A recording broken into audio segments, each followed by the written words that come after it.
So ಈಗ ಜಮೀರ್ ಅವ್ರ factory ಏನಾದರೂ ವರ್ಕೌಟ್ ಆಗತ್ತಾ ಇಲ್ಲಿ ದಾವಣಗೆರೆಯಲ್ಲಿ? ಜಮೀರ್ ಖಾನ್ ಅವರು ಬಹಳ ನೊಂದಿದ್ದಾರೆ ಈ ಪ್ರಕರಣದಲ್ಲಿ. ಇರಲಿಲ್ಲ ಅಂತ ಹೇಳಿದ್ರೆ ಪ್ರಚಾರಕ್ಕೆ ಬರ್ತಾ ಇದ್ರು ಅವರು. ಹಿಂದುತ್ವದ ಗೆಲುವು ಈ ಸರಿ ಬಿಜೆಪಿ ಗೆದ್ರೆ ಬಾಗಲಕೋಟೆಯಲ್ಲಿ ಹಿಂದುತ್ವದ ಗೆಲುವು ಇಲ್ಲ, ಅಲ್ಲಿ ಮೊದಲಿಂದ ಕರ್ನಾಟಕದಲ್ಲಿ RSSನ ಹಿಂದೂ ಇದು ಸಂಘ ಪರಿವಾರದ ಕೆಲವು ನೆಲೆಗಳಲ್ಲಿ ಬಾಗಲಕೋಟೆ ಕೂಡ ಒಂದು. ಸರ್ ಈಗ ಇನ್ನೇನು ಒಂದು 5 ದಿನ ಚುನಾವಣೆ ಇದೆ, 5-6 ದಿನದ ನಂತರ ಚುನಾವಣೆ ಇದೆ. ಈ ಸಂದರ್ಭದಲ್ಲಿ ಅತಿ ಹೆಚ್ಚು ದುಡ್ಡು ಓಡಾಡ್ತಾ ಇದೆ ದಾವಣಗೆರೆಯಲ್ಲಿ. ಒಂದು 10,000. ಈಗ ನನಗೆ ಇವತ್ತು ಯಾರು ಹೇಳಿದರು ಸರ್ 10,000ದವರೆಗೆ ಹೋಗಿದೆ ಕೆಲವು ಕಡೆ ಒಂದು ಮತಕ್ಕೆ ಅಂತ ಹೇಳ್ಬಿಟ್ಟು. ಅವನ ಅಸಹಾಯಕತೆಯನ್ನು ರಾಜಕಾರಣಿಗಳು ದುರುಪಯೋಗಪಡಿಸ್ಕೊಳ್ತಾ ಇದ್ದಾರೆ. ಬಿಜೆಪಿ ಸಂವಿಧಾನ ವಿರೋಧಿ, ಕಾಂಗ್ರೆಸ್ ಸಮಾನತೆ ವಿರೋಧಿ ಅಂತ ಒಂದಷ್ಟು ಜನ ಮಾತನಾಡಿದ್ದು ಹೌದು, ನಾನು ಕೇಳಿಸ್ಕೊಂಡಿದ್ದೆ. ನೀವೇ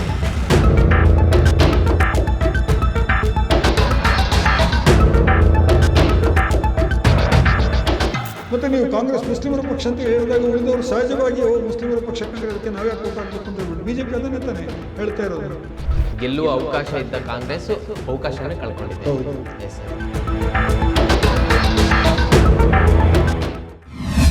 ಸರ್, ಇನ್ನೊಂದು ಜಮೀರ್ ಅವ್ರ ಫ್ಯಾಕ್ಟ್ರನ್ನ ನಾನು ಪ್ರಶ್ನೆ ಕೇಳಿದೆ, ಅದಕ್ಕೆ ಉತ್ತರ ಸಿಗಲಿಲ್ಲ.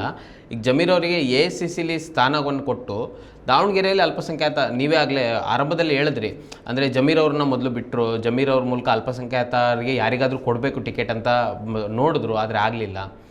ಸೊ ಈಗ ಜಮೀರ್ ಅವ್ರ ಫ್ಯಾಕ್ಟ್ರನ್ನ ಏನಾದರೂ ವರ್ಕೌಟ್ ಆಗತ್ತಾ ಇಲ್ಲಿ ದಾವಣಗೆರೆಯಲ್ಲಿ? ಇರೋದೇ 9 ಮಂದಿ MLAಗಳು ಮುಸ್ಲಿಂ ಸಮುದಾಯದಿಂದ ಕಾಂಗ್ರೆಸ್ ಪಕ್ಷದಲ್ಲಿ, ಇಡೀ ಕಾಂಗ್ರೆಸ್ಸಲ್ಲಿ 136 ಜನದಲ್ಲಿ. ಹೌದು ಅಲ್ವಾ? 9 ಜನ ಕಾಂಗ್ರೆಸ್ ಪಕ್ಷದಲ್ಲಿ ಟಿಕೆಟನ್ನು ಹೆಚ್ಚು ಕೊಡಬೇಕು ಅಂತ ಹೇಳ್ಬಿಟ್ಟು ಮುಸ್ಲಿಂ ನಾಯಕರು ಪದೇ ಪದೇ ಪ್ರತಿ ಸಲನೂ ಕೇಳ್ತಾ ಇದ್ದಾರೆ. 2023ರಲ್ಲೂ ಕೇಳಿದರು, 18ರಲ್ಲೂ ಕೇಳಿದರು. 2023ರಲ್ಲಿ ಕಾಂಗ್ರೆಸ್ಸಿನ ಅಲ್ಪಸಂಖ್ಯಾತ ಘಟಕದ ಸಭೆ ನಡೆಯಿತು. ಅಬ್ದುಲ್ ಜಬ್ಬಾರ್ ರಾಜ್ಯ ಅಲ್ಪಸಂಖ್ಯಾತರ ಘಟಕದ ಅಧ್ಯಕ್ಷರು, ಅವ್ರ ನೇತೃತ್ವದಲ್ಲಿ ಒಂದು ಮುಸ್ಲಿಂ ಅಲ್ಪಸಂಖ್ಯಾತರ ಘಟಕದ ಸಭೆ ನಡೆದುಬಿಟ್ಟು ಅದರಲ್ಲಿ 29 ಟಿಕೆಟ್ಗಳನ್ನು ಕೊಡಬೇಕು ಅಂತ ಹೇಳ್ಬಿಟ್ಟು ಡಿಮಾಂಡ್ ಮಾಡಿದರು. ಪತ್ರಿಕೆಗಳಲ್ಲಿ ಬಂತದು, ನಾನು ಹೇಳ್ತಾ ಇರೋದಿಲ್ಲ, ಪತ್ರಿಕೆಗಳಲ್ಲಿ ಬಂತದು. ಆ ಮೀಟಿಂಗ್ ನಡೆದದ್ದು ಬಂತು, ಅದರ ಫೋಟೋ ಬಂತು, ಆಮೇಲೆ ಏನು ಡಿಮಾಂಡ್ ಪಕ್ಷದ ಮುಂದೆ ಇಟ್ಟಿದ್ದಾರೆ ಅಂತ ಬಂತು. ಅದಾದ ಮೇಲೆ ಪಕ್ಷದ ಅಲ್ಪಸಂಖ್ಯಾತ ಪ್ರಮುಖರ ಒಂದು ಸಭೆ ನಡೀತು. ಜಮೀರ್ ಖಾನ್ ಅವರಿದ್ದರು, ರಹಮಾನ್ ಖಾನ್ ಅವರಿದ್ದರು, ಎಲ್ಲರೂ ಇದ್ದರು, ಇಂಪಾರ್ಟೆಂಟ್ ಎಲ್ಲ ಲೀಡರ್ಗಳೆಲ್ಲ ಇದ್ದರು. ಅಬ್ದುಲ್ ಜಬ್ಬಾರ್ ಕೂಡ ಇದ್ದರು ಆ ಸಭೆಯಲ್ಲಿ.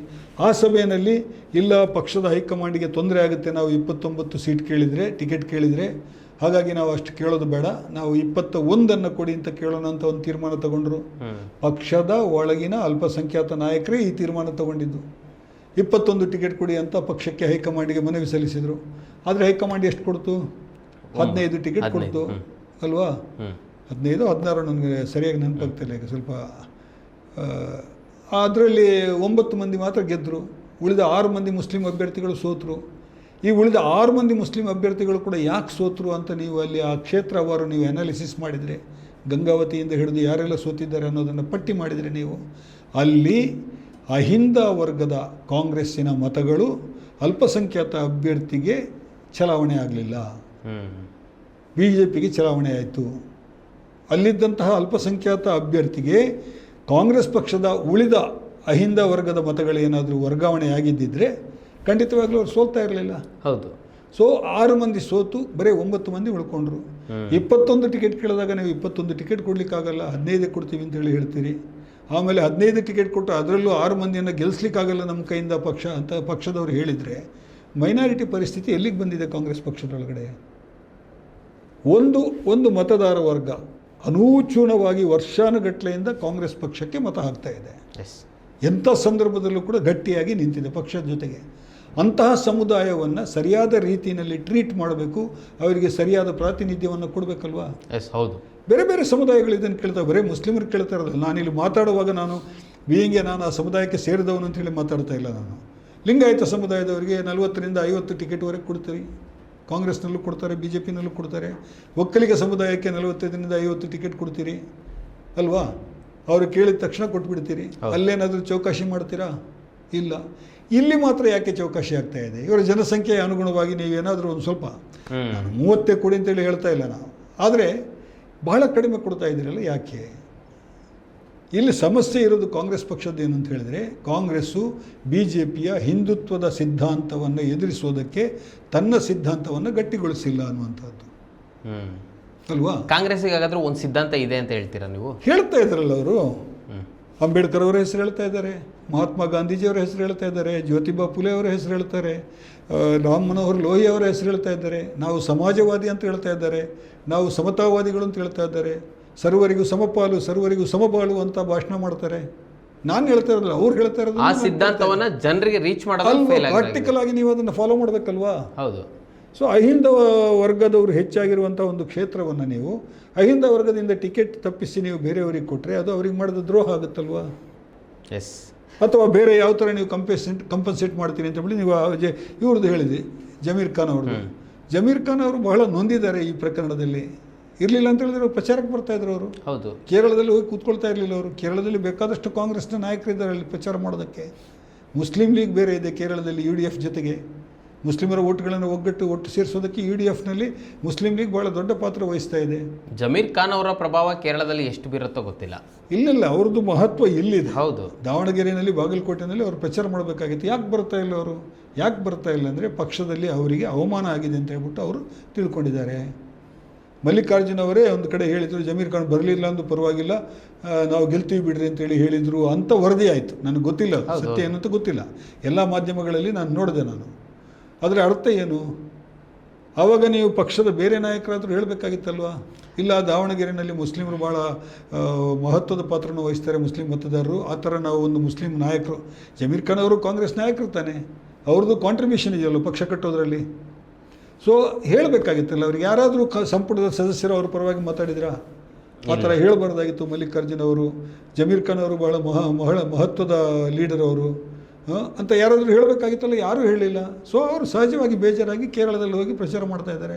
ಈಗ ನೀವು ಅವರನ್ನು ಮನವೊಲಿಸೋದಕ್ಕೆ, ಅವರನ್ನಲ್ಲಿ ಕರ್ಕೊಂಬರೋದಕ್ಕೆ AICCನಲ್ಲಿ ಯಾವುದೋ ಒಂದು ಹುದ್ದೆ ಕೊಡ್ತೀರಿ ಅಂತ ಹೇಳಿ ಆದರೆ ಅಫ್ಕೋರ್ಸ್ ರಾಜಕೀಯದಲ್ಲಿ ಇಂಥದ್ದೆಲ್ಲ ರಾಜಿ ಪಂಚಾಯತಿಗಳನ್ನೆಲ್ಲ ಹೊಂದಾಣಿಕೆಗಳನ್ನು ಮಾಡಬೇಕಾಗತ್ತೆ. ಬಟ್ ಅದರಿಂದ ಮುಸ್ಲಿಂ ಸಮುದಾಯಕ್ಕೆ ಏನು ಅನುಕೂಲ ಆಗುತ್ತೆ? ಮುಸ್ಲಿಮರ ರಾಜಕೀಯ ಪ್ರಾತಿನಿಧ್ಯ ಅತ್ಯಂತ ಕಡಿಮೆ ಇದೆ ಕರ್ನಾಟಕದಲ್ಲಿ. ಅವರು ಕಾಂಗ್ರೆಸ್ನ ಜೊತೆಗೆ ಗಟ್ಟಿಯಾಗಿ ನಿಂತು ಬೆಂಬಲ ಕೊಡುವುದರ ಹಿನ್ನೆಲೆಯಲ್ಲಿ ಅವರಿಗೆ ಇನ್ನೂ ಎಷ್ಟೋ ಹೆಚ್ಚು ಪ್ರಾತಿನಿಧ್ಯ ಸಿಗಬೇಕಾಗಿತ್ತು, ಸಿಕ್ಕಿಲ್ಲ ಅದು. ಈಗ ನಿನ್ನೆ ಅಬ್ದುಲ್ ಜಬ್ಬಾರ್ ಅವರು ಸಹ ಒಂದಷ್ಟು ಮಾಧ್ಯಮಗಳಿಗೆ ಇಂಟರ್ವ್ಯೂ ಹೇಳಿದ್ದಾರೆ, ನನ್ನ ಕರೆದೇ ಇಲ್ಲ, ಮಲ್ಲಿಕಾರ್ಜುನ್ ಅವ್ರು ಕರೆದಿಲ್ಲ, ಸಮರ್ಥ ಅವ್ರು ಕರೆದಿಲ್ಲ, ಕಾಂಗ್ರೆಸ್ ಪಕ್ಷದ ಯಾವ ನಾಯಕರು ನಾನು ಪ್ರಚಾರ ಕರೆದಿಲ್ಲ, ನಾನು ಅಲ್ಲಿಯವನೇ ದಾವಣಗೆರೆಯವನೇ ಅಂತ ಅವ್ರು ಹೇಳ್ತಾರೆ. ಈಗ ಶಾಮನೂರು ಶಿವಶಂಕರಪ್ಪ ಅವರು ಹಿರಿಯರು, ಅವ್ರ ಬಗ್ಗೆ ಎಲ್ರಿಗೂ ಗೌರವ ಇದೆ. ಹೌದು. ಯಾವ ಅಲ್ಪಸಂಖ್ಯಾತ ನಾಯಕರು ಕೂಡ ಅವ್ರ ಬಗ್ಗೆ ಹೇಳಿಲ್ಲ ಏನು. ಅವರು ಪದೇ ಪದೇ ಸತತವಾಗಿ ಅವರಿಗೆ ಟಿಕೆಟ್ ಕೊಟ್ಟಾಗಲೂ ಕೂಡ ಯಾರೂ ಕೂಡ ಇಲ್ಲ ಅವ್ರಿಗೆ ಕೊಡಬೇಡಿ ಅಂತೇಳಿ ಹೇಳಿಲ್ಲ ಅಲ್ವಾ? ಅದರ ಅರ್ಥ ಏನು ಅಂತ ಹೇಳಿದ್ರೆ ಆ ಮನೆತನದ ಬಗ್ಗೆ, ಆ ಮನೆತನ ದಾವಣಗೆರೆಯ ಮಟ್ಟಿಗೆ ಏನು ಕಾಂಟ್ರಿಬ್ಯೂಷನ್ ಕೊಟ್ಟಿದೆ ಪಕ್ಷಕ್ಕೆ, ಅದ್ರ ಬಗ್ಗೆ ಎಲ್ರಿಗೂ ಗೌರವ ಇದೆ. ಪ್ರಶ್ನೆ ಬಂದಿದೆ ಏನು ಅಂತ ಹೇಳಿದ್ರೆ ಅವರ ನಂತರ 2 ವರ್ಷದ ಮಟ್ಟಿಗಾದರೂ ನೀವು ಒಂದು ಅಲ್ಪಸಂಖ್ಯಾತ ಸಮುದಾಯದವರು ಕೇಳಿದಾಗ ಕೊಡ್ಬೋದಾಗಿತ್ತಲ್ವಾ? ಅಲ್ಲ ಸರ್, ಮುಂದಿನ ಚುನಾವಣೆಯಲ್ಲಿ ಮತ್ತು ಅಲ್ಪಸಂಖ್ಯಾತ ಸಮುದಾಯರು ಹೇಗೆ ಬಿಟ್ಕೊಡ್ತಾರೆ? 2028 ಚುನಾವಣೆ ಬಂದಾಗ ಬಿಟ್ಕೊಡಿ ನನ್ನ ಮಗನಿಗೆ ಅಂತ ಮಲ್ಲಿಕಾರ್ಜುನ್ ಅವ್ರು ಬಂದು ಕೇಳಿದಾಗ ಹೇಗೆ ಬಿಟ್ಕೊಡೋಕ್ಕಾಗತ್ತೆ? ತಾತ 90 ವರ್ಷ ತನಕ ಮಾಡಿದರು, ಮತ್ತು ಮೊಮ್ಮಗನು ಹಂಗೆ ಮಾಡ್ಬೋದು ಅಂತ ನನಗೆ ಸ್ವಲ್ಪ ಅನಿಸ್ತಾ ಇದೆ. ಮುಂದಿನ ಎಲ್ಲ ಪೀಳಿಗೆ ಅಂದರೆ ಆ ಥರ ನಡೀತಾ ಇದೆ ಕಾಂಗ್ರೆಸ್ನಲ್ಲಿ.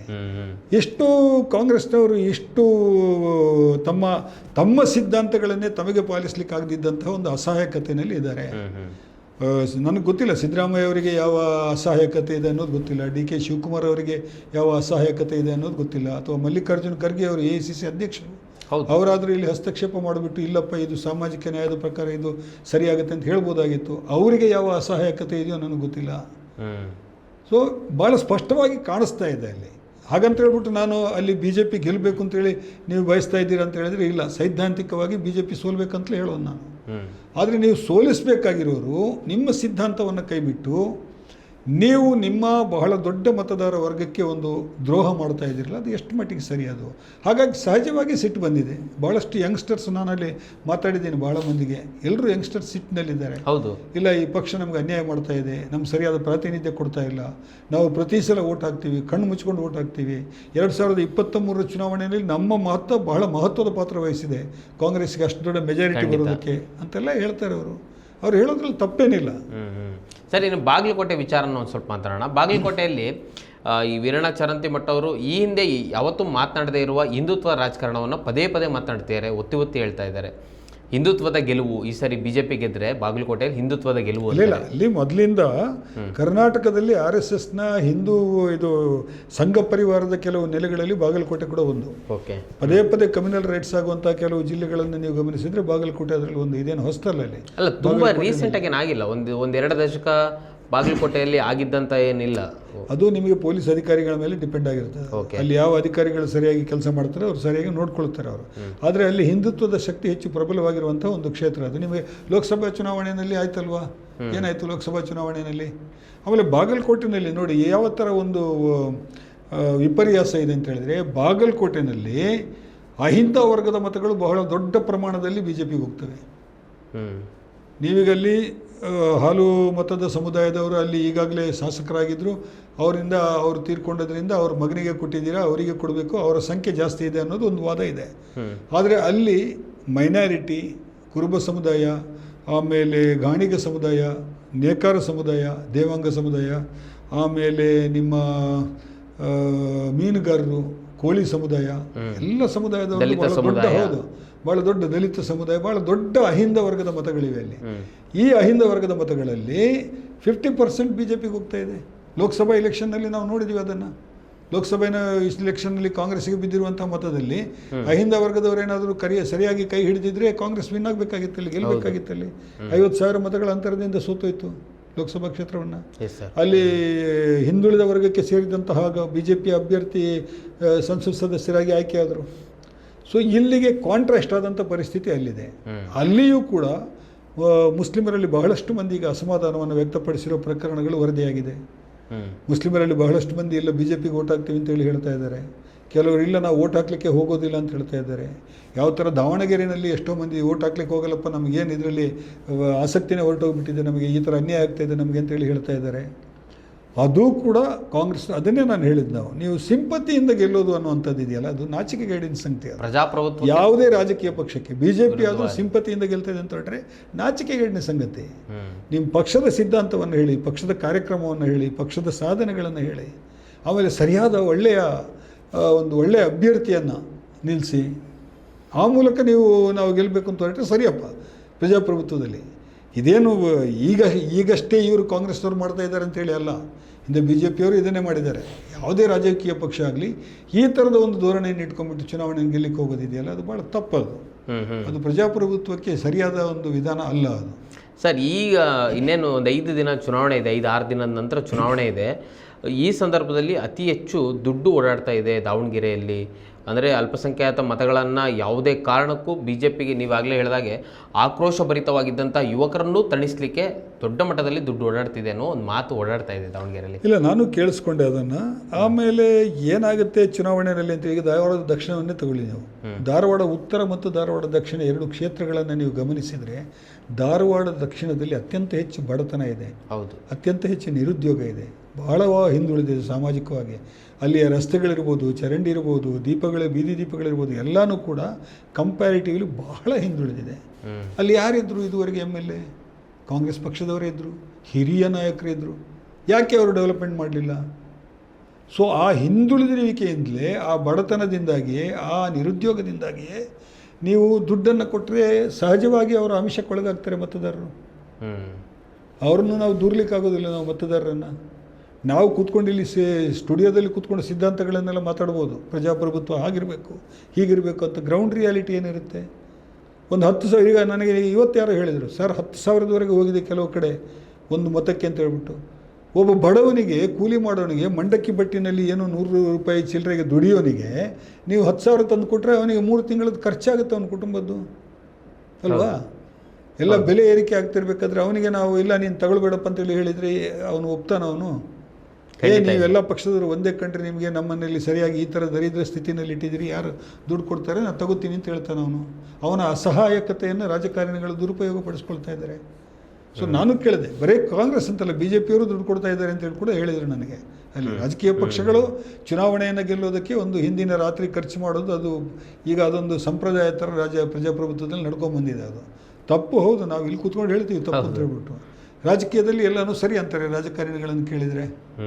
ಏನು ಮಾಡಲಿಕ್ಕಾಗುತ್ತೆ ಅದಕ್ಕೆ ಜನಜೀವನದ ಮಟ್ಟವನ್ನು ನೀವು ಎತ್ತರಿಸಿದರೆ, ಅವರನ್ನು ಆರ್ಥಿಕವಾಗಿ ಸಬಲರನ್ನಾಗಿ ಮಾಡಿದರೆ ಈ ಥರದ ಪ್ರಲೋಭನೆಗೆ ಒಳಗಾಗೋರು ಕಡಿಮೆ ಆಗ್ತಾರೆ ಅಲ್ವಾ?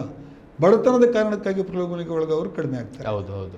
ಬೇರೆ ಇಲ್ಲ, ನಾನು ರಾಜಕೀಯಕ್ಕೆ ಬಂದಿರೋದೇ ದುಡ್ಡು ಮಾಡೋದಕ್ಕೆ ಅಂತೇಳಿ ಅಂದ್ಕೊಂಡ್ರೆ ರಾಜಕಾರಣಿಗಳು ಮಾಡ್ತಾರೆ, ಅದನ್ನೇನು ಯಾರು ಏನು ತಡೀಲಿಕ್ಕಾಗೋದಿಲ್ಲ. ಸೊ ಎರಡೂ ಕ್ಷೇತ್ರಗಳು ಇವತ್ತು ಈ ದೃಷ್ಟಿಯಿಂದ ಮಹತ್ವದ್ದು ಅಂತ ನನಗನ್ನಿಸ್ತದೆ. ಸರ್, ಇನ್ನು 6-5 ದಿನದೊಳಗಡೆ ಏನಾಗ್ಬೋದು ಅಂತ ಅನಿಸುತ್ತೆ? ಎರಡು ದಾವಣಗೆರೆ ಮತ್ತು ಇದರಲ್ಲಿ ಬಾಗಲಕೋಟೆಯಲ್ಲಿ ನಿಮ್ಮ ಒಂದು ಅನಾಲಿಸಿಸ್ ಏನು ಅನಿಸುತ್ತೆ?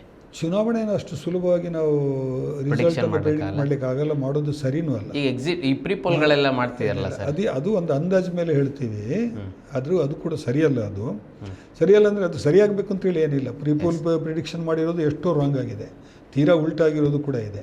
ಆದರೆ ಈಗ ಅಲ್ಲಿ ಕಾಣಿಸ್ತಾ ಇರುವಂಥದ್ದು, ಅಲ್ಲಿ ಜನಸಾಮಾನ್ಯರ ಜೊತೆ ನಾವು ಮಾತಾಡಿದಾಗ, ರಾಜಕೀಯ ಪಕ್ಷದ ಕಾರ್ಯಕರ್ತರ ಜೊತೆ ಮಾತಾಡಿದಾಗ, ಮುಖಂಡರ ಜೊತೆಗೆ ಮಾತಾಡಿದಾಗ ಅವರು ಹೇಳುವ ಮಾತುಗಳನ್ನು ನಂಬೋದು ಅಂತ ಹೇಳಿ ಆದರೆ ಈ ಎರಡೂ ಕ್ಷೇತ್ರಗಳಲ್ಲಿ ಕಾಂಗ್ರೆಸ್ಸು ಸುಲಭವಾಗಿ ಗೆಲ್ಲಬಹುದಾದಂಥ ಎರಡೂ ಕ್ಷೇತ್ರಗಳು, ಆದರೆ ಕಷ್ಟಪಡ್ತಾ ಇದೆ ಅನ್ನೋದು ಕಾಣಿಸ್ತಾ ಇದೆ. BJP ಕೂಡ ಗೆದ್ದು ಬಿಡ್ಬೋದು. ಬಾಗಲಕೋಟೆಯಲ್ಲಿ ಅದು ಪರ್ಸೆಂಟೇಜ್ ಜಾಸ್ತಿ ಇದೆ, ಆ ಥರ ಪ್ರೆಡಿಕ್ಟ್ ಮಾಡೋದು BJP ಗೆಲ್ತದೆ ಅಂತ ಹೇಳ್ಬಿಟ್ಟು. ದಾವಣಗೆರೆಯಲ್ಲಿ ಸ್ವಲ್ಪ ಕಡಿಮೆ ಇದೆ, ಕಾಂಗ್ರೆಸ್ ಗೆಲ್ಬೋದು ಅಂತ ಹೇಳ್ಬಿಟ್ಟು ಪ್ರೆಡಿಕ್ಟ್ ಮಾಡೋದು ಸಂಖ್ಯೆ ಜಾಸ್ತಿ ಇದೆ. ಆದರೆ ಈಗ ಅಲ್ಲಿ ಪಕ್ಷೇತರರಾಗಿ ನಿಂತಿರುವಂಥವರ ಮತ ಇದನ್ನು ನೋಡಿದರೆ SDPI ಇರ್ಬೋದು, ಅಥವಾ ಇನ್ಯಾರೋ ಒಬ್ಬರು ಪಕ್ಷೇತರರು ಬಹಳ ಪ್ರಬಲವಾಗಿ ಅಲ್ಲಿ ಪ್ರಬಲ ಸ್ಪರ್ಧೆ ಕೊಡ್ತಾ ಇದ್ದಾರೆ. ಆಮೇಲೆ 7-8 ಮಂದಿ ಪಕ್ಷೇತರರು ಕೊನೆಗೂ ಕಣದಲ್ಲಿ ಉಳ್ಕೊಳ್ತಾರೆ, ಎಲ್ಲ ಮೈನಾರಿಟಿ ಸಮುದಾಯದವರು. ಅವರೆಲ್ಲ ಒಟ್ಟು ಸೇರಿ ಒಂದು 30,000ಕ್ಕಿಂತ ಜಾಸ್ತಿ ಮತವನ್ನು ಏನಾದರೂ ಹೊಡೆದ್ರೆ ಕಾಂಗ್ರೆಸ್ಸಿಗೆ ಕಷ್ಟ ಇದೆ ಅನ್ನುವಂಥ ಒಂದು ಅಂದಾಜು ಅಲ್ಲಿ ಕಾಣಿಸ್ತಾ ಇದೆ ದಾವಣಗೆರೆ. ಹೌದು, ದಾವಣಗೆರೆಯಲ್ಲಿ ಈಗ ಹೇಳ್ತಾ ಇರೋ ಪ್ರಕಾರ. ಇಲ್ಲ, ಅವರು ಅಷ್ಟು ತಗೊಳ್ಳಿಕ್ಕಾಗಲ್ಲ, ಅವರೆಲ್ಲ ಒಂದು 5,000, 8,000, 2,000 ಈ ಥರ ತಗೊಂಡ್ರೆ, ಅವರು ಎಲ್ಲ ಒಟ್ಟು ಸೇರಿ 20,000ಕ್ಕಿಂತ ಕೆಳಗಡೆ ಬಂದರೆ ಕಾಂಗ್ರೆಸ್ಸು ಸ್ವಲ್ಪ ಕಡಿಮೆ ಅಂತರದಲ್ಲಿ ಗೆಲ್ಲಬಹುದು ಅನ್ನುವಂಥದ್ದು ಒಂದು ಪ್ರೆಡಿಕ್ಷನ್ ಈಗ ನಡೀತಾ ಇದೆ. ಪತ್ರಕರ್ತರ ವಲಯದಲ್ಲಿ ನಾನು ಮಾತಾಡುವಾಗ ನಮ್ಮ ಸ್ನೇಹಿತರ ಜೊತೆ ಮಾತಾಡಿದಾಗೆಲ್ಲ ನಾನು ಕೇಳಿಸ್ಕೊಂಡಿದ್ದು. ಬಾಗಲಕೋಟೆನಲ್ಲೂ ಅದೇ ಥರ ಇದೆ, ಯಾರೇ ಗೆದ್ದರೂ 5,000 ಸರ್ ಅಥವಾ 2,000 ಸರ್ ಅಂತ ಹೇಳ್ತಾ ಇದ್ದಾರೆ ಈಗ. ಅಷ್ಟೇ ಡಿಫ್ರೆನ್ಸ್ ಇರುತ್ತೆ. ಹೌದು, ಅಷ್ಟೇ ಡಿಫ್ರೆನ್ಸ್ ಇರುತ್ತೆ ಅಂತ ಹೇಳಿ. ಯಾಕಂತ ಹೇಳಿದ್ರೆ ಹಿಂದಿನ ಚುನಾವಣೆಯಲ್ಲೂ 5,000 ಮತಗಳದಷ್ಟೇ ಅಂತರ ಇದ್ದಿರೋದು. ಹಾಗಾಗಿ ಈ ಸಲ ಮೈನಾರಿಟಿ ಏನಾದರೂ ಮುನಿಸಿಕೊಂಡು ಮತಗಟ್ಟೆಯಿಂದ ದೂರ ಉಳಿದ್ರೆ ಅಲ್ಲೂ ಕೂಡ ಬಾಗಲಕೋಟೆಯಲ್ಲಿ, ಯಾಕಂತ ಹೇಳಿದ್ರೆ ಬಾಗಲಕೋಟೆಯಲ್ಲಿ ನಾನೀಗ ಇವತ್ತು ಕೂಡ ಮಾತಾಡಿದೆ, ಅಲ್ಲಿ ನಾನು ಅಲ್ಲಿ ಮುಸ್ಲಿಂ ಮುಖಂಡರಿಗೆ ಮತ್ತು ಕಾಂಗ್ರೆಸ್ ಮುಖಂಡರಿಗೆ ಬೇರೆಯವರಿಗೂ ಕೂಡ ಮಾತಾಡಿದೆ ನಾನು. ಅಲ್ಲಿ ಅವ್ರು ಏನು ಹೇಳ್ತಾ ಇದ್ದಾರೆ ಅಂತ ಹೇಳಿದ್ರೆ, ಈಗ ಕುರುಬ ಸಮುದಾಯದ ಮತ, ಹಲವು ಮತಸ್ಥರ ಮತ, ಹೌದು, ಅದರಲ್ಲೂ ಕೂಡ ಸುಮಾರು 30-35% BJP ಅಭ್ಯರ್ಥಿಗೆ ಹೋಗುತ್ತೆ ಅಂತ ಹೇಳ್ತಾ ಇದ್ದಾರೆ. ಅಂದರೆ ಅಹಿಂದ ಮತ ಅದು. ಕುರುಬ ಸಮುದಾಯದ ಅಭ್ಯರ್ಥಿ ಇರುವಾಗಲೂ ಕೂಡ BJP ಪರವಾಗಿ ಒಲವು ತೋರಿಸುವಂಥವರು ಕುರುಬ ಸಮುದಾಯದಲ್ಲೂ ಇದ್ದಾರೆ, 30% ಅಷ್ಟಿದ್ದಾರೆ. ಮುಖ್ಯಮಂತ್ರಿಯವರು 2 ಸಲ 3 ಸಲ ಹೋಗಿ ಅಲ್ಲಿ ಕೂತರು ಕೂಡ, ಕ್ಯಾಂಪ್ ಮಾಡಿದರೂ ಕೂಡ 30% BJPಗೆ ಹೋಗುತ್ತೆ ಅನ್ನುವಂಥ ಒಂದು ಇದು ಕೂಡ ಇದೆ. ಅದನ್ನೇ ನಾನು ಹೇಳಿರೋದು, ಅಹಿಂದ ಮತಗಳಿದೆಯಲ್ಲ, ಅಹಿಂದ ಮತಗಳು ಏನು ಕಾಂಗ್ರೆಸ್ ಹೇಳ್ತಾ ಇದೆ, ಆ ಅಹಿಂದ ಮತಗಳು ಅವ್ರ ಜೊತೆಗಿಲ್ಲ. ಅಲ್ಲಿ ದಲಿತ ಸಮುದಾಯದ ಮತಕ್ಕೆ ಒಳ ಮೀಸಲಾತಿಯ ಪ್ರಶ್ನೆ ಇದೆ. ಬಾಗಲಕೋಟೆಯಲ್ಲಿ ಅದು ಬಹಳ ಮಹತ್ವದ ಸಂಗತಿಯಾಗಿದೆ ಚುನಾವಣಾ ಕಣದಲ್ಲಿ. ಅಲ್ಲೂ ಕೂಡ ಕಾಂಗ್ರೆಸ್ಸಿಗೆ ಹೊಡೆತ ಬೀಳ್ತಾ ಇದೆ.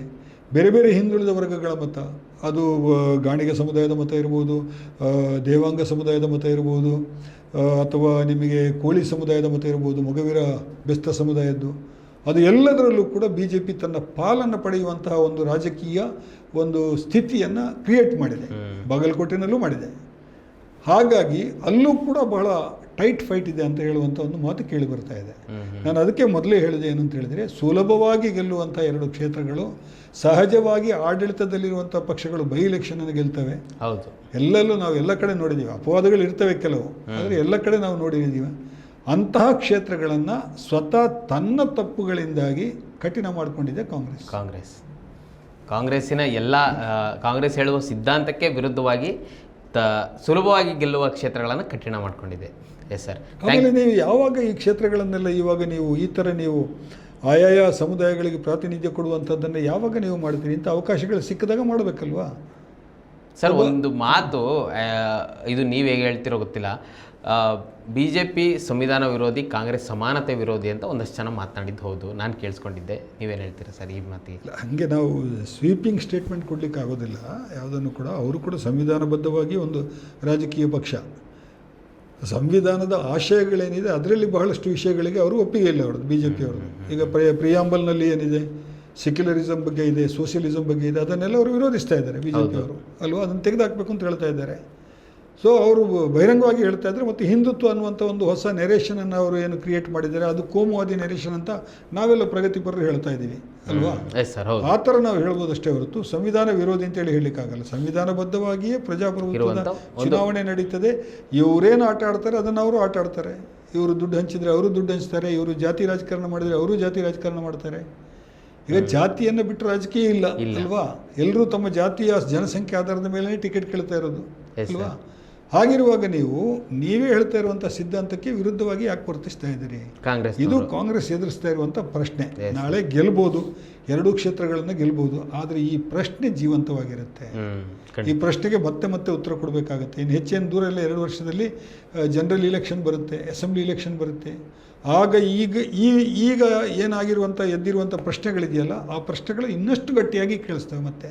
ಖಂಡಿತ ಹೌದು. ಆವಾಗ ನೀವು ನಿಮ್ಮ ಸಮಾಜವಾದಿ ಸಿದ್ಧಾಂತವನ್ನು, ಸರ್ವರಿಗೂ ಸಮಪಾಲು ಸರ್ವರಿಗೂ ಸಮಬಾಳು ಸಿದ್ಧಾಂತವನ್ನು ಹೇಗೆ ನೀವು ಅನುಷ್ಠಾನಕ್ಕೆ ತರ್ತೀರಿ? ಈಗ ನಿಮಗೆ ಬೈ ಎಲೆಕ್ಷನ್ನಲ್ಲೇ ಮಾಡಲಿಕ್ಕಾಗಲಿಲ್ಲ ಅಂತೇಳಿ ಆದರೆ ಸಾರ್ವತ್ರಿಕ ಚುನಾವಣೆಯಲ್ಲಿ ಅದನ್ನು ಮಾಡಲಿಕ್ಕಾಗುತ್ತಾ? ಈ ಥರದ ಅನುಮಾನಗಳು ಹುಟ್ಕೊಳ್ತವೆ. ಕಾಂಗ್ರೆಸ್ಸಿಗೆ ಯಾಕೆ ನಾವು ಪ್ರಶ್ನೆಯನ್ನು ಕೇಳ್ತಾ ಇದ್ದೀನಿ ಅಂತ ಹೇಳಿದರೆ, ಇದ್ದ ಮಟ್ಟಿಗೆ ಕಾಂಗ್ರೆಸ್ ವಾಸಿ ಅಂತ ನಾವೆಲ್ಲರೂ ಅಂದ್ಕೊಂಡಿದ್ದೀವಿ ಅಲ್ವಾ. ಆ ಕಾರಣಕ್ಕಾಗಿ ಕಾಂಗ್ರೆಸ್ಗೆ ಪ್ರಶ್ನೆಗಳನ್ನು ಕೇಳಬೇಕಾಗಿದೆ. BJPಗೆ ಹೆಚ್ಚು ಪ್ರಶ್ನೆಗಳಿಲ್ಲ ನಮ್ಮ ಹತ್ರ. ಅವ್ರು ಭಾಳ ಕ್ಲಿಯರ್ ಆಗಿದ್ದಾರೆ. ಮೈನಾರಿಟಿ ಟಿಕೆಟ್ ಕೊಡಲ್ಲ ರೀ ನಾವು, 224 ಕ್ಷೇತ್ರಗಳಿದೆ, 1 ಟಿಕೆಟ್ ಕೊಡೋದಿಲ್ಲ ನಾವು, ಅವ್ರು ಇಲ್ಲದೆ ನಾವು ಅಧಿಕಾರಕ್ಕೆ ಬರ್ತೀವಿ ಅಂತ ಅವ್ರು ಹೇಳ್ತಾ ಇದ್ದಾರೆ ಅವರು ಅಲ್ವಾ. ಹೌದು ಹೌದು. ಸೊ ಹಾಗಾಗಿ ಅವ್ರಿಗೆ ಪ್ರಶ್ನೆ ಕೇಳೋದು ಸಂದರ್ಭನೇ ಇಲ್ಲ ಇಲ್ಲಿ. ನೀವು ಯಾವ ಸಮುದಾಯ ನಿಮಗೆ ವರ್ಷಾನುಗಟ್ಟಲೆಯಿಂದ ತಲೆತಲಾಂತರದಿಂದ ನಿಮ್ಮನ್ನು ಅಧಿಕಾರಕ್ಕೆ ತರ್ತಾ ಇದೆ, ಆ ಸಮುದಾಯಕ್ಕೆ ನೈಸರ್ಗಿಕವಾಗಿ ಸಿಗಬೇಕಾದ್ದು, ಅವರ ಹಕ್ಕು ಸಿಗಬೇಕಾದದ್ದನ್ನು ನೀವು ಯಾಕೆ ಕೊಡಲಿಕ್ಕೆ ಹೆದರ್ತಾ ಇದ್ದೀರಿ? ಯಾಕೆ ಹಿಂಜರಿತಾ ಇದ್ದೀರಿ? ಯಾಕೆ ಬಲಿಷ್ಠ ಸಮುದಾಯಗಳ ಒತ್ತಡಕ್ಕೆ ಮಣಿದು ಅಹಿಂದ ಕ್ಷೇತ್ರವನ್ನು ಅವ್ರಿಗೆ ಕೊಡ್ತಾ ಇದ್ದೀರಿ? ಇದು ಪ್ರಶ್ನೆ ಇರೋದು ಇಲ್ಲಿ. ನಾನು ಮತ್ತೆ ಹೇಳ್ತೀನಿ, ನಾನು ಶಾಮನೂರು ಶಿವಶಂಕರಪ್ಪ ಅವರ ಬಗ್ಗೆ ಯಾವ ಅಹಿಂದದ ನಾಯಕರು ಕೂಡ ಯಾರೂ ಆಕ್ಷೇಪವನ್ನು ಎತ್ತಿಲ್ಲ. ಅವರಿಗೆ ಮತ ಹಾಕಿದ್ದಾರೆ, ಅವರು ಎಷ್ಟು ಸಲ ನಿಂತರೂ ಅವರಿಗೆ ಮತ ಹಾಕಿ ಗೆಲ್ಲಿಸಿದ್ದಾರೆ. ಈಗ ನೀವು ಆ ಕ್ಷೇತ್ರವನ್ನು ಅದು ಏನು ಅನುಭವ ಇಲ್ಲದಿರುವಂಥ ಒಬ್ಬ ಹುಡುಗ ಅಲ್ವಾ, ಏನು ಅನುಭವ ಇದೆ ಅವರಿಗೆ? ಏನೂ ಇಲ್ಲ. ಅವರು ಕಾಯ್ಬೋದಾಗಿತ್ತು ಅಲ್ವಾ. ಕಾಂಗ್ರೆಸ್ನಲ್ಲಿ ಅವರಿಗಿಂತ ವಯಸ್ಸಾದವರು ಎಷ್ಟು ಮಂದಿ ನಾಯಕರಿದ್ದಾರೆ, ಅಹಿಂದ ವರ್ಗದವರು, ಅಲ್ಪಸಂಖ್ಯಾತರು, ಹಿಂದುಳಿದವರು, ದಲಿತರು ಅಲ್ವಾ. ಹೌದು. ಕಾಂಗ್ರೆಸ್ಸಿಗೂ ಪ್ರಯೋಗ ಮಾಡ್ಬೋದಾಗಿತ್ತಲ್ವ. BJP ಕೊಡಲಿಲ್ವ ticket? ಅದೇ ಥರ ಕಾಂಗ್ರೆಸ್ಸಿಗೂ ಪ್ರಯೋಗ ಮಾಡ್ಬೋದಾಗಿತ್ತಲ್ವ. ಪ್ರಜಾಪ್ರಭುತ್ವದ ಒಂದು ಸೌಂದರ್ಯ ಎಲ್ಲಿ ಗೊತ್ತಾಗ್ತಿತ್ತು ನಮಗೆ. ಆ ಥರ ಏನಾದರೂ ಮಾಡಿದ್ದಿದ್ರೆ ಅದು ಭಾಳ ಅದ್ಭುತವಾದಂಥ ಫೈಟ್ ಆಗ್ತಾ ಇತ್ತು ಅಲ್ವಾ. ಯಾವ ಸಿದ್ಧಾಂತಕ್ಕೆ, ಯಾವ ಪಕ್ಷದ ಸಿದ್ಧಾಂತಕ್ಕೆ ಈ ವರ್ಗ ಒಲಿತದೆ, ಯಾಕೆ ಒಲಿತದೆ ಅನ್ನುವಂಥ ಪ್ರಶ್ನೆಗಳೆಲ್ಲ ಬರ್ತಾ ಇತ್ತು ಅಲ್ಲಿ. ಆಮೇಲೆ ಇಲ್ಲ ಹೊಸ ನಾಯಕತ್ವ. ಮುಸ್ಲಿಮರ ಪರಿಸ್ಥಿತಿ ಹೇಗಿದೆ ಅಂತ ಹೇಳಿದ್ರೆ ಇವತ್ತು ಕರ್ನಾಟಕ ರಾಜಕೀಯದಲ್ಲಿ ಇದು ನಾನು ಆ ಸಮುದಾಯದಿಂದ ಬಂದಿರೋದ್ರಿಂದ ನಾನು ಆ ಸಮುದಾಯದ ಪರವಾಗಿಯೇ ಮಾತಾಡೋದು ಅಂತೇಳಿ ಅನಿಸ್ಬೋದು ನಿಮಗೆ. ನಾನು ಪ್ರತಿಯೊಂದು ಸಮುದಾಯದ ಬಗ್ಗೆ, ಅಹಿಂದದ ಪ್ರತಿಯೊಂದು ಸಮುದಾಯದ ಬಗ್ಗೆ ಇದನ್ನೇ ಹೇಳ್ತಾ ಇದ್ದೀನಿ. ಈ ಪರಿಸ್ಥಿತಿ ಏನಾಗಿದೆ ಅಂತೇಳಿ ಹೇಳಿದರೆ, ಮುಸ್ಲಿಮರಿಗೆ ರಾಜಕೀಯ ನಾಯಕತ್ವ ಅಷ್ಟು ಪ್ರಬಲವಾಗಿಲ್ಲ. ಯಾರಾದರೂ ಪ್ರಬಲವಾಗಿ ಉದಿಸ್ತಾರೆ ಅಂತ ಹೇಳಿದರೆ ಇವತ್ತು ಜಮೀರ್ ಖಾನಿಗಾದ ಪರಿಸ್ಥಿತಿ ಆಗುತ್ತೆ, ಅಬ್ದುಲ್ ಜಬ್ಬಾರಿಗಾದ ಪರಿಸ್ಥಿತಿ ಆಗುತ್ತೆ. ನಿಮ್ಮ ಅಗತ್ಯ ಇಲ್ಲ ಕಣ್ರಿ ಅಂತ ಕರೆಯೋದೇ ಇಲ್ಲ ಅವ್ರನ್ನ ಕ್ಯಾನ್ವಾಸಿಗೆ. ಅವರು ಕಾಂಗ್ರೆಸ್ ನಾಯಕರಲ್ವಾ. ಹೌದು. ಇದುವರೆಗೆ ಅವರ ಕಾಂಟ್ರಿಬ್ಯೂಷನ್ ಏನೂ ಇಲ್ವಾ? ಹಾಗಿದ್ರೆ ರಾಜ್ಯಾದ್ಯಂತ ಅವರೆಲ್ಲ ಓಡಾಡಿ ಎಲ್ಲ ಕೆಲಸ ಮಾಡಿದವರಲ್ವ ಅವರು. ಅವರನ್ನು ನೀವು ಹೇಗೆ ಹಂಗೆ ರಿಜೆಕ್ಟ್ ಮಾಡ್ತೀರಿ ನೀವು ಒಂದು ಸೀಟ್ನ ಸಲುವಾಗಿ? ಸೊ ರಾಜಕೀಯ ನಾಯಕತ್ವ ಪ್ರಬಲವಾಗಿಲ್ಲ. ಪ್ರಬಲ ಆಗ್ಲಿಕ್ಕೆ ಹೋದರೆ ಈ ಥರದ ಸಮಸ್ಯೆಗಳು ಬರ್ತವೆ. ಯಾಕೆಂತ ಹೇಳಿದ್ರೆ ಪ್ರತಿಯೊಬ್ಬ ಮುಸ್ಲಿಂ ಶಾಸಕ ಕೂಡ ಕಾಂಗ್ರೆಸ್ನಲ್ಲಿ ಗೆದ್ದಿರೋನು ಬರೇ ಮುಸ್ಲಿಮರ ಓಟ್ನಿಂದ ಗೆದ್ದಿಲ್ಲ, ಬೇರೆ ಬೇರೆ ಸಮುದಾಯದ ಮತಗಳನ್ನು ವಿಶ್ವಾಸ ಗಳಿಸಿ ಗೆದ್ದಿದ್ದಾರೆ. ಶಿವಾಜಿನಗರ ತಗೊಳ್ಳಿ ನೀವು, ಅಥವಾ ಚಾಮರಾಜಪೇಟೆ ತಗೊಳ್ಳಿ ನೀವು, ಅಥವಾ ಗಂಗಾವತಿ ತಗೊಳ್ಳಿ ನೀವು, ಹಿಂದೆ ಗೆದ್ದಿರೋದನ್ನು ನಾನು ಹೇಳ್ತಾ ಇದ್ದೀನಿ. ಅಥವಾ ನೀವು ಉಳ್ಳಾಲ ತಗೊಳ್ಳಿ, UT ಖಾದರ್ ಅವ್ರ ಕ್ಷೇತ್ರ, ಬೇರೆ ಸಮುದಾಯದ ಶಿಗ್ಗಾಂವ್ ತಗೊಳ್ಳಿ, ಬೇರೆ ಸಮುದಾಯದ ಮತಗಳನ್ನು ಪಡೆದೇ ಅವರು ಗೆದ್ದಿರೋದು, ಬರೇ ಅವರ ಸಮುದಾಯದಿಂದ ಗೆದ್ದಿರೋದಲ್ಲ. ಹೌದು. ಹಾಗಿರುವಾಗ ಒಂದು ಕಡೆ ದುರ್ಬಲ ನಾಯಕತ್ವ, ಅದು ಪ್ರಬಲ ಆಗಲಿಕ್ಕೆ ಹೋದಷ್ಟು ದುರ್ಬಲಗೊಳಿಸುವಂಥ ಒಂದು ವ್ಯವಸ್ಥೆ ಇದೆ ಇಲ್ಲಿ. ಎರಡನೇದು, ಅಲ್ಪಸಂಖ್ಯಾತ ಸಮುದಾಯದವರಿಗೆ ಒಂದು ಟ್ಯಾಗ್ಲೈನ್ ಮಾಡಿದ್ದಾರೆ. ಏನಂತ ಹೇಳಿದರೆ, ಇವರು ಕಾಂಗ್ರೆಸ್ಸಿಗೆ ಹೇಳ್ತಾರೆ ಇದು ಮುಸ್ಲಿಮರ ಪಾರ್ಟಿ ಅಂತ ಹೇಳ್ಬಿಟ್ಟು BJP ಅವರು ನೆರೇಷನ್ ಮಾಡ್ತಾರೆ ಅಲ್ವಾ. ಹೌದು ಹೌದು. ಅದೇ ರೀತಿ ಇದು ಯಾವ ಥರ ಆಗಿದೆ ಅಂತ ಹೇಳಿದರೆ, ನಾನು ಭಾಳ ಸಲ ಇದನ್ನು ಇತ್ತೀಚೆಗೆ ಹೇಳ್ತಾ ಇದ್ದೀನಿ, Congress is a liability to Muslims are liability to Congress ಅಂತ. ಯಾಕಂತ ಹೇಳಿದರೆ ಕಾಂಗ್ರೆಸ್ಸನ್ನು ಮುಸ್ಲಿಂ ಪಕ್ಷ ಅಂತ ಬ್ರ್ಯಾಂಡ್ ಮಾಡೋದ್ರ ಮೂಲಕ ಕಾಂಗ್ರೆಸ್ ಸಿಗುವಂಥ ಮತಗಳು ಕಿತ್ಕೊಂಡು ಹೋಗ್ತಾ ಇದೆ. So Muslims are liability to Congress. ಹೇಗೆ ಕಿತ್ಕೊಂಡು ಹೋಗ್ತಾ ಇದೆ?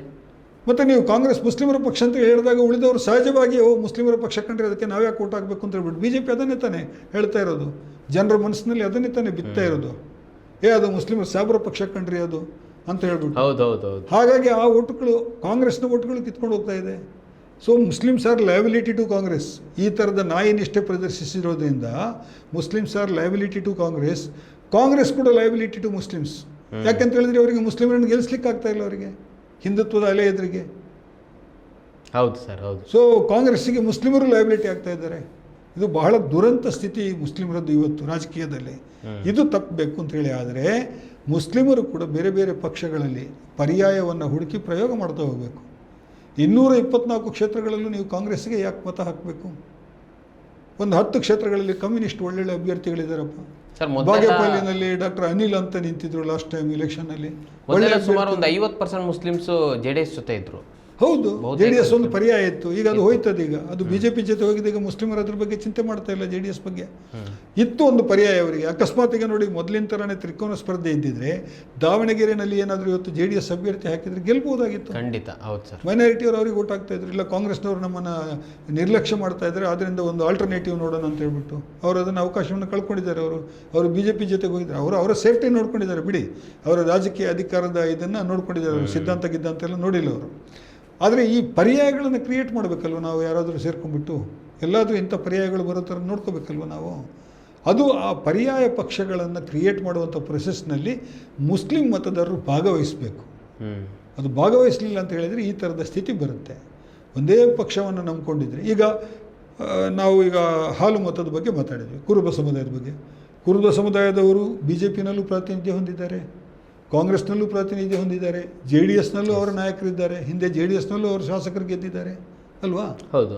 ಅದು ಸರಿಯಾದ ರಾಜಕೀಯವಾದಂತಹ ಬುದ್ಧಿವಂತಿಕೆ, ರಾಜಕೀಯ ಶಿಕ್ಷಣ ಚೆನ್ನಾಗಿದೆ ಅವರಿಗೆ, ಆ ಸಮುದಾಯಕ್ಕೆ.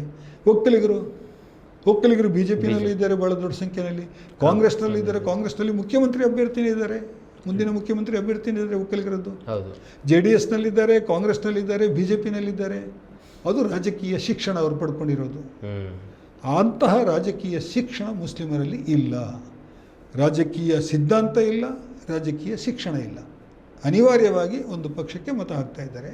ಇದು ಮುಸ್ಲಿಮರ ದುರಂತ. ಆ ದುರಂತದ ಒಂದು ಚಿತ್ರ ಅಲ್ಲಿ ದಾವಣಗೆರೆಯಲ್ಲಿ ಕಾಣಿಸ್ತಾ ಇದೆ. ಬಾಗಲಕೋಟೆನಲ್ಲೂ ಅದೇ ಥರದ್ದು ಕಾಣಿಸ್ತಾ ಇದೆ. ಅಲ್ಲಿ ಈಗ ಮೊನ್ನೆ ಗಲಾಟೆ ಆಯಿತು. ಅಲ್ಲಿ ಮಸೀದಿ ಎದುರುಗಡೆಗೆ ಮೆರವಣಿಗೆ ಹೋಗ್ಬಿಟ್ಟು ಗಲಾಟೆ ಆಗಿ ಎಲ್ಲ 7 ಮಂದಿನ ಅರೆಸ್ಟ್ ಮಾಡಿದ್ದಾರೆ, ಕಲ್ಲು ತೂರಾಟ ಅಂತ ಹೇಳ್ಬಿಟ್ಟು. ಆ 7 ಮಂದಿಗೆ ಇನ್ನೂ ಜಾಮೀನು ಸಿಕ್ಕಿಲ್ಲ. ಒಂದು ಕಲ್ಲು ಹೊಡೆದಿದ್ದಕ್ಕೆ ಜಾಮೀನು ಸಿಗದಂಥ ಬಹಳ ಘೋರವಾದ ಅಪರಾಧ ಅನ್ನೋ ಥರ ವ್ಯವಸ್ಥೆ ನಡ್ಕೊಳ್ತಾ ಇದೆ ಅಲ್ಲಿ. ಅವರು ಕೂಡ ಭಾಳ ಇದರಲ್ಲಿದ್ದಾರೆ, ಸಿಟ್ಟಲ್ಲಿದ್ದಾರೆ, ಭಾಳ ನೋವಲ್ಲಿದ್ದಾರೆ ಅವರು ಆಳುವ ಪಕ್ಷದ ವಿರುದ್ಧ. ಸೊ ಅಲ್ಲಿಯ ಪೊಲೀಸರು ಸರಿಯಾಗಿ ಕೆಲಸ ಮಾಡಿದ್ದಿದ್ರೆ ಇಂಥದ್ದು ಇದು ನಡೀತಾ ಇರಲಿಲ್ಲ. ಆಡಳಿತ ಸರಿಯಾಗಿ ಕೆಲಸ ಮಾಡಿದ್ದಿದ್ರೆ ಇಂಥ ಘಟನೆ ನಡೀತಾ ಇರಲಿಲ್ಲ. ಸೊ ಈ ಎಲ್ಲನೂ ಒಟ್ಟು ಸೇರ್ಕೊಂಡ್ಬಿಟ್ಟು ರಾಜಕೀಯವಾಗಿ ಅತಂತ್ರರಾಗಿದ್ದಾರೆ. ಅದು ಬರೇ ಮುಸ್ಲಿಮರು ಅಂತ ಹೇಳಿ ಅಲ್ಲ, ದಾವಣಗೆರೆಯಲ್ಲಿ ಅಹಿಂದ ವರ್ಗಕ್ಕೆ ಒಂಥರದ ಅನ್ಯಾಯ ಆಗಿದೆ. ಗೆಲ್ಲುವ ಅವಕಾಶ ಇದ್ದ ಕಾಂಗ್ರೆಸ್ ಅವಕಾಶವನ್ನೇ ಕಳ್ಕೊಂಡಿದೆ. ಹೌದು ಸರ್, ಅವಕಾಶವನ್ನು ಕಷ್ಟ ಮಾಡ್ಕೊಂಡಿದೆ. ನಾವು ಕಳ್ಕೊಂಡಿದೆ ಅಂತ ಈಗ ಹೇಳಲಿಕ್ಕಾಗಲ್ಲ. ನಾನು ಹೇಳಿದ್ನಲ್ಲ, ನಾಳೆ 2 ಕ್ಷೇತ್ರವನ್ನು ಕಾಂಗ್ರೆಸ್ ಗೆಲ್ಬೋದು. ಗೆದ್ದರೆ ಕಾಂಗ್ರೆಸ್ ಅಭ್ಯರ್ಥಿ ಗೆದ್ದ ಹಾಗೆ ಆಯಿತು. ಆದರೆ ಕಾಂಗ್ರೆಸ್ ನಿಜವಾಗಿ ಈ ರಾಜಕೀಯವಾಗಿ ಸೋತಿದೆ ಅಂತ ಹೇಳ್ತೀನಿ ನಾನು. ರಾಜಕೀಯ ಸಿದ್ಧಾಂತದ ಹಿನ್ನೆಲೆಯಲ್ಲಿ ಸೋಲ್ತದೆ ಅದು ಅಂತ ಹೇಳಿ. Okay, thank you sir, thank you so much. ಭಾಳ ಖುಷಿಯಾಯಿತು, ಒಳ್ಳೆ ಚರ್ಚೆ ನಡೀತು. ವೀಕ್ಷಕರೇ ನೋಡಿದ್ರಲ್ಲ ಈ ಚರ್ಚೆ. ದಾವಣಗೆರೆ ಮತ್ತು ಬಾಗಲಕೋಟೆ ವಿಧಾನಸಭಾ ಕ್ಷೇತ್ರಗಳಲ್ಲಿ ಕಾಂಗ್ರೆಸ್ ಯಾವ ರೀತಿಯಲ್ಲಿ ರಾಜಕೀಯವಾಗಿ ಸೋತಿದೆ. ಇಲ್ಲಿ ಕಾಂಗ್ರೆಸ್ ಅಭ್ಯರ್ಥಿಗಳು ಗೆದ್ದರೆ ಅಭ್ಯರ್ಥಿಗಳು ಗೆಲ್ತಾರೆ ಹೊರತು ಕಾಂಗ್ರೆಸ್ ರಾಜಕೀಯವಾಗಿ ಗೆಲ್ಲಲ್ಲ. ಸೊ ಈ ಎಲ್ಲ ವಿಚಾರಗಳ ಕುರಿತು ಚರ್ಚೆ ನಡೆದಿದೆ. ಈ ಚರ್ಚೆಯ ಕುರಿತು ನಿಮಗೇನಿಸ್ತು ಕಮೆಂಟ್ ಮಾಡಿ ತಿಳಿಸಿ. ಮತ್ತು ಇದೇ ರೀತಿ ಸಾಕಷ್ಟು ವಿಡಿಯೋಗಳಿಗೆ ನಮ್ಮ ಇದೀನ.com ಯೂಟ್ಯೂಬ್ ಚಾನಲ್ನ ಸಬ್ಸ್ಕ್ರೈಬ್ ಮಾಡಿ ಮತ್ತು ನಮ್ಮನ್ನು ಬೆಂಬಲಿಸಿ. ನಮಸ್ಕಾರ. ಮತ್ತಷ್ಟು ವಿಶೇಷ ವಿಡಿಯೋಗಳನ್ನು ನೋಡಲು ಮತ್ತು ಹೊಸ ವಿಡಿಯೋಗಳ ಬಗ್ಗೆ ತಿಳಿಯಲು ಇದೀನ.com ಯೂಟ್ಯೂಬ್ ಚಾನೆಲ್ ಸಬ್ಸ್ಕ್ರೈಬ್ ಮಾಡಿ ಮತ್ತು ಬೆಲ್ ಐಕಾನ್ ಕ್ಲಿಕ್ ಮಾಡಿ.